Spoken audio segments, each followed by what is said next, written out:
Good morning बच्चों। सबसे पहले तो बता दें कि कक्षा 11 हिंदी में आप लोगों को पढ़ना क्या है। आपकी दो बुक रहेगी, आरोह और वितान।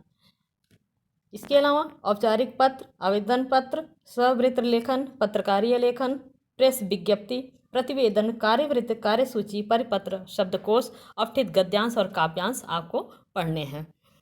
तो आज हम आरोह के काव्य खंड से पहला पाठ आप लोगों को पढ़ाएंगे, जो कि है पद, जिसे कबीरदास जी ने लिखा है। कबीरदास जी की संक्षिप्त जानकारी ले लेते हैं। कबीरदास जी निर्गुण ज्ञानाश्रय शाखा के प्रतिनिधि कवि थे। वे उनका जन्म लगभग 1398 ईस्वी में काशी में हुआ था। उनका पालन पोषण नीमा नीरू नामक जुलाहा दंपत्ति ने किया था। उनकी मृत्यु लगभग 1518 ईस्वी में मगहर में हुई थी। उनका प्रमुख ग्रंथ है बीजक, जिसमें साखी, शबद, रामायणी संकलित हैं। कबीरदास जी पढ़े लिखे नहीं थे, लेकिन उन्होंने आंखों देखे सत्य और अनुभव को ही प्राथमिकता दी। वे कर्मकांड, जाति प्रथा और वेद विचार के विरोधी थे। उनकी भाषा सधुकड़ी थी। किसी ने पंचमेल खिचड़ी कहा, किसी ने सधुकड़ी कहा, लेकिन वो सूक्ष्म से सूक्ष्म भावों को अभिव्यक्त करने की अद्भुत क्षमता रखती थी। अब आते हैं पद पर। पहला पद है, हम तो एक एक कर जाना। इस पद के माध्यम से कबीरदास जी ने बताना चाहा है कि परमात्मा प्रत्येक कण में विद्यमान है, वह सर्वव्यापी है। उन्होंने परमात्मा के अद्वैत सत्ता के रूप को स्वीकारा है और उसे विभिन्न उदाहरणों के माध्यम से बताने की कोशिश की है। तो हम तो एक एक कर जाना, कबीरदास जी कहते हैं, हमने तो प्रभु का एक ही स्वरूप जाना है। प्रत्येक कण में एक ही परम सत्ता की उपस्थिति हमने पाई है। यहाँ पे ध्यान दें कि एक एक में यमक अलंकार है। दोई कहते नहीं को दो जग, जिन नाहिन पहचाना। कबीरदास जी कहते हैं कि जो लोग परमात्मा को दो कहते हैं, दो मानते हैं, उनके लिए संसार नरक के समान है। ऐसे लोग जिन्होंने परमात्मा को वास्तविक रूप को नहीं पहचाना, वे परमात्मा को अलग अलग मानकर उनकी पूजा करते हैं, वे दुखों को झेलते हैं। एक पवन एक ही पानी एक ज्योति समाना। आगे कबीरदास जी कहते हैं कि संसार में सभी के लिए एक ही जैसी हवा चलती है, एक ही पानी सबके लिए बहता है, एक ही ज्योति अर्थात प्राण तत्व सबके अंदर समाया हुआ है। आगे की पंक्ति है, एक एक खाक गढ़े सब भांडे, एक एक कोहरा साना।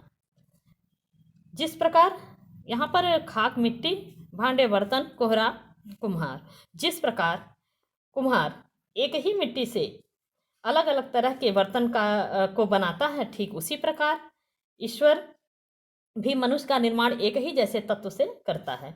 उनके रूप भले ही अलग हों, रूप रंग भले ही अलग हों। इन दो पंक्तियों के माध्यम से कबीरदास जी ने यह स्पष्ट करने की कोशिश की है कि मनुष्य का शरीर पंच तत्वों से मिलकर बना है। जैसे बाढ़ी काष्ठ की काटे, अग्नि न काटे कोई। यहाँ पर कबीर जी ने यह बताने की कोशिश की है कि आत्मा अमर और अजर है। जिस प्रकार बढ़ई लकड़ी को तो काट सकता, बाढ़ी बढ़ई काष्ठ लकड़ी, जिस तरह बढ़ई लकड़ी को तो काट सकता है, लेकिन उसमें प्रज्वलित अग्नि को नहीं काट सकता, ठीक उसी प्रकार ईश्वर जो आत्मा रूप में सब प्राणियों में स्थित है, उसे अलग अलग करके देखा नहीं जा सकता। सब घटे अंतर तू ही व्यापे, धरे स्वरूपे सोई। प्रत्येक प्राणी में उसी परम सत्ता का निवास है। सब रूप से ईश्वर समान रूप से सब में स्थित है। माया देख के जगत लुभाना, काहे रे नर गरबाना। कबीरदास जी कहते हैं कि यह संसार भौतिक सुख साधनों को प्राप्त करके अहंकार में डूबा हुआ है। उन्हें सचेत करते हुए कहते, हे मनुष्यों, इस व्यर्थ घमंड मत कर, क्योंकि यह सब मिथ्या है, झूठ है।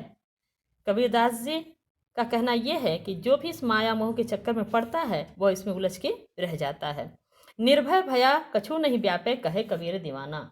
यहाँ पे अंतिम पंक्तियों में कबीरदास जी ने कहने की कोशिश की है कि जो व्यक्ति अहंकार से मुक्त होता है, जो मोह माया से मुक्त होता है, सांसारिक धन वैभव से जिसे का लोभ जिसके अंदर नहीं होता है, वह व्यक्ति भयहीन होता है, उसे किसी तरह का भय नहीं सताता। कहे कबीर दीवाना। कबीरदास जी ये बात कहते हैं। अब आते हैं काव्य सौंदर्य पर। काव्य सौंदर्य में सबसे पहले भाव सौंदर्य। भाव सौंदर्य में पहला है कि कबीर ने आत्मा परमात्मा को एक बताया है। उन्होंने मोह माया व गर्भ की व्यर्थता पर प्रकाश डाला है। कबीरदास जी ने प्रभु को सर्वव्यापक बताया है।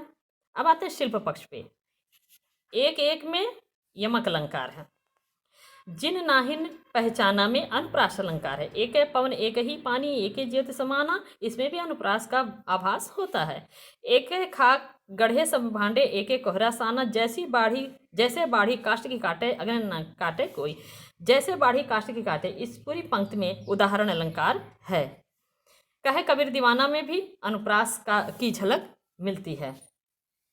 खाक और कोहरा, यहाँ पर इन दोनों शब्दों में रूपकाशयोक्ति अलंकार है। रूपकाशयोक्ति अलंकार वहाँ होता है जहाँ बिना उपमेय के उपमान के माध्यम से उपमेय की प्रस्तुति दिखाई जाती है। भाषा इस पद की सदुकड़ी है, पद में गेयता है। अब हम इस पर दो तीन प्रश्न आप लोगों को दे देते हैं जिसका उत्तर आपको लिखना है। कबीर ने परमात्मा के विषय में क्या कहा है? कबीरदास जी ने परमात्मा के विषय में क्या कहा है? दूसरी पंक्ति है कि कबीर ने दूसरा प्रश्न है कि कबीर ने किन उदाहरणों के से सिद्ध किया है कि जग में एक ही सत्ता है। तीसरा प्रश्न है संसार नश्वर है परंतु आत्मा अमर है। इस पद के आधार पर इस बात को स्पष्ट करें।